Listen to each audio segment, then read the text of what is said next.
session of heritage is our inheritance. The heritage and inheritance I will be talking about today is the heritage of our children and our grandchildren. The children that God gave to us. And when I talk about children, that can be our grandchildren. For time, I'm just using the word children.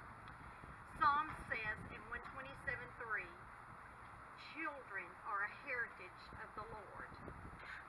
Proverbs 17:6 tells us that our children's children are the crown of old men, and the glory of children are their fathers.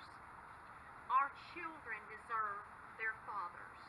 Our fathers and mothers deserve the right to raise their children without DHS or any form of government looking over their shoulders. Who loves these children more than their own parents and grandparents? The families that God has placed them in. How can our children's children be the crown of old men when DHS or CPS comes and steals those children away from their families? Kidnapping is illegal in the United States unless it's by DHS. They think they live above the law. Who gave them the right to kidnap our children and to adopt them to someone else? Who gets money when they get our children? Who gets bonuses? I can tell you everyone involved in the system. When you receive money for our children, regardless of for what reason, it is wrong. I have one clear message for you today, and that is, my children are not for sale. My children were not made to be guinea pigs for the pharmaceutical companies. My children were not made for the government to raise and to collect money for them. My children were not made to be abused. My children were not intended to live in an institutional facility because of the trauma they received in the hands of DHS. My children have feelings and are human beings. We don't want our children to be used by the pharmaceutical companies for experimenting with new drugs. My children do not belong in the hands of a system that sends them to group homes, foster homes, and other places to be abused, neglected, and traumatized. These are our children that we love, and we have a constitutional right given to us to raise our children and protect them from an evil system. CPS is like a cancer devouring our children and families. Cancer destroys. It causes great pain and literally eats you alive. This is what CPS, the DHS system, is doing to our children and our families. Our journey began in November 2014 when Child Protective Services made a visit to the home of our grandchildren after school one day. A false report had been called into the DHS hotline. When CPS arrived at the home of the children, the house was filthy and the children were removed because of environmental reasons, supposedly for a 84-hour hold. Well, the 84-hour hold passed with no word from CPS. Don't ever believe they will only keep your children for 84 hours. If you get your children back at all, it will be a long, hard road. The purpose of taking your children and breaking up homes is the root of all evil, and that evil is money. I didn't believe it when my husband told me that it was all about the money. It wasn't long before my eyes were open, and I found out that to be the major reason for DHS to take children. It is a human puppy mill. It starts at the top of our legal system and goes all the way down to the bottom. When the Department of Human Services can come into your home and take your child away because of a report that was made by an anonymous person that our children and families are truly in deep trouble. Why would anybody call an anonymous hotline and turn in an anonymous report? Are they ashamed to give their name when they call the hotline? Don't think it can't happen to you, because sooner or later, CPS will be knocking on your door, the door of your grandchild, your friend, or your neighbor's door. It doesn't matter if the allegations are true. They don't care whether information given is true or not. Someone makes a decision to destroy a child's life and calls the hotline. I'm sure that's not what they are thinking, but who called on them to think? People stick their noses in where it doesn't belong. DHS, CPS have a lot of our children to support through judges, ad litem's, DHS attorneys, parents' attorneys, psychologists, psychiatrists, doctors, caseworkers, investigators, counselors, short-term care facilities, long-term care facilities, and the list goes on. When the thousands of dollars they receive each month don't stretch for enough, there's more children out there, and let me tell you, they prey on the poor and the underprivileged children, and one of those reasons is because those families can't afford attorney. And the court gives them attorney, but those attorneys are not for the children. They are hired through the system, and they're supported by the system. These children, some of them sleep on DHS floors in their offices. They're put in group homes, foster homes, all strangers to them. They're sexually molested. Some of them are killed. Some of them are just traumatized. And I think any child drug away from their parents, with parents screaming and children screaming, wanting to stay in their homes, I cannot imagine the trauma that these children go through. The CPS employees that are taking our children are so cold-hearted. They are calloused. And I think if you took a sledgehammer, you couldn't break the callousness off their heart. They are beyond repair. They don't care about your kids. When they take your kids screaming and crying, all they see is a few more dollar signs. They're saying they're protecting the kids, but who are they protecting them from? The ones that take care of them, the families that love them? Who are they going to protect these kids from? I found out it's not the people in the institutions, in the foster care families. They're not there to protect our kids. They don't love them. They haven't even seen them until DHS comes and drags them away. All they knew in the case of our grandchildren is that the house was filthy, and they took our grandchildren.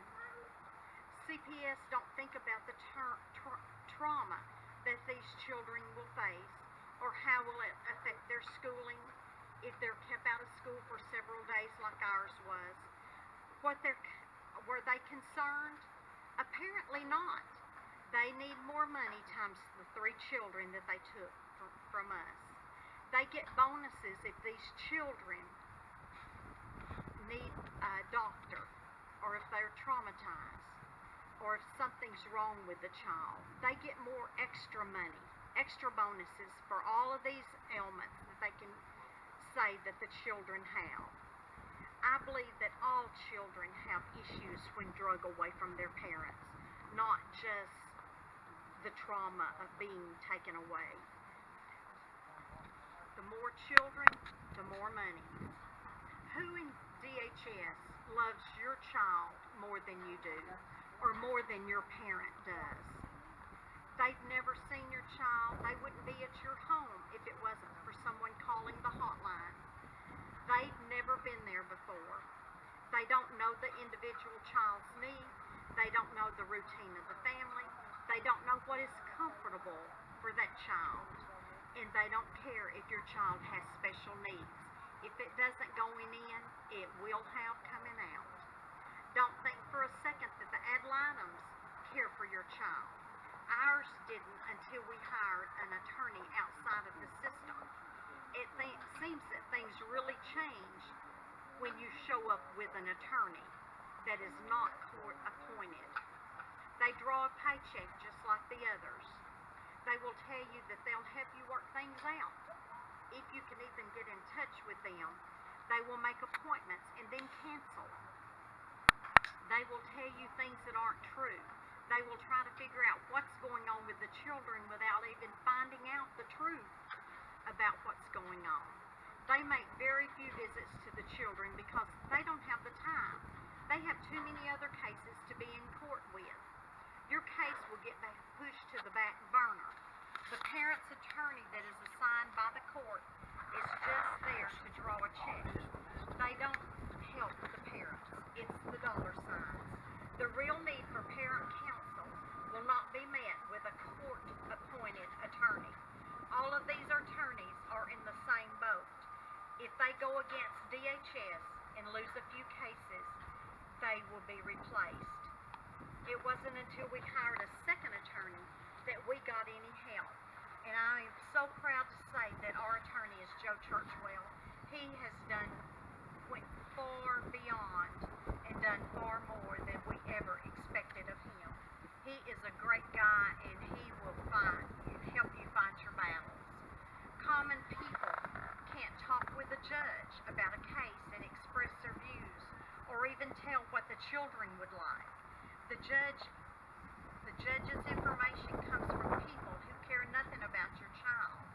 The judge depends on DHS, CASA, and the attorney at Linums to inform him. And when they lie and don't tell the facts, the judge may not know any different. CASA isn't worth the salt in their bread. CASA, in my opinion, is a sidekick of DHS. They just don't get paid like the system's employees. They are supposed to be an advocate for our children. My experience with CASA was very dramatic. I don't ever want one of their representatives in my home or around my children. As far as the judges, I feel like we had a judge that did what was best for our children.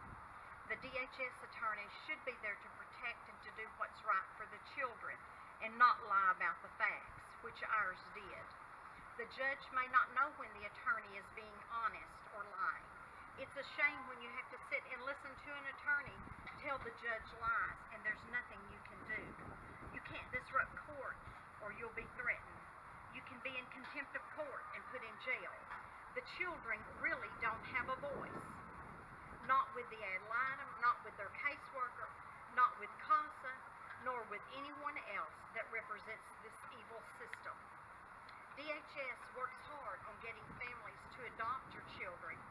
The reason? More money. They get bonuses for adopting children. The quicker they get them, there are no bonuses if they go back to the parents. The best defense you have to protect your family and children is to educate yourself. Learn what your constitutional rights are. The amendments to the Constitution gives us rights to defend ourselves and our families. Stand for those rights. God placed those precious children in our families and in your families. These children didn't ask to be born, and they sure didn't ask to be raised by strangers. These strangers think they know what's best for every child in the world. They think that they've got the perfect answers, that they know what's best for the children. They are deceived. They are a lie. The children weren't made in a mold. God made each child special. God made each child different. God gave them to individual families who would love, nurture, and protect them. I am not saying every parent is right in every decision they make concerning their children. We have made mistakes. We've made bad choices. But God gave us those children. God gave us that responsibility. Who is the government that they can come in and take our children away from us, kidnap and steal? It's not their right. I don't care what they think. We have constitutional rights to raise our family, to take care of them. God give them to us. And I am not for DHS raising our families. Across this great nation, families and children are suffering at the hands of people that want to own them, own our children. When the children are screaming and crying and CPS are forcing them away through the parents, it's just not right. There's nothing right about it. I say that our children are not for sale. I am sure that there are children that need to be taken and put in a safe place. I'm sure there are good DHS workers. I'm sure there are some good judges and attorneys. But as a whole, they care nothing for our children. It's just another puppy in the puppy mill. A friend once told me, if you're wrong, sit down and shut up. But if you're right, you stand up and fight. And that's what we're here today for, is to stand up and fight against all these unfair cases that DHS is involved in. Our families and children are worth fighting for. I challenge you today to stand up and help us fight. Our country fought for the right for us to have freedoms that we have today, and they're being taken away one at a time. I want to help take back our countries for our families and children. Let us fight for our constitutional rights, fight for our God-given rights. Most of all, let us fight for our children and our families. Our children are not for sale. Thank you, and God bless.